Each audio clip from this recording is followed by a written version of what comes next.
The Lord be with you. Good everyone. Today is Monday in our third week of Easter. One question that I would like you to answer. Why are you working so hard? For the family?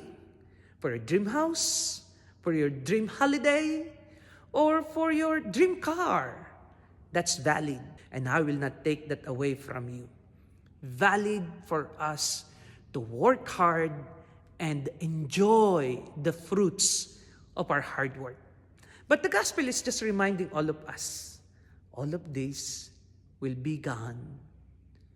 Money, material possessions, even our power, our strength, all of this will be gone.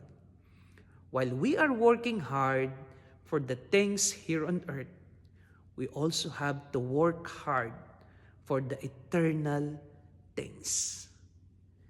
The gospel is reminding the people following Jesus, you have been fed. That's why you're following me, Jesus said. But that's not only the thing that you have to see.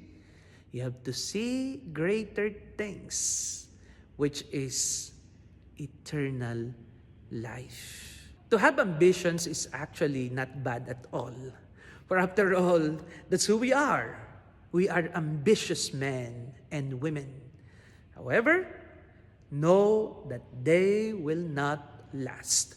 That's why I remember one of our formators when I was a seminarian, he reminded us, do not cast your roots on people, places, or things. Because when they are gone, you will be uprooted. In other words, if we have God in our life, we will be the happiest people if we know the priorities. God bless.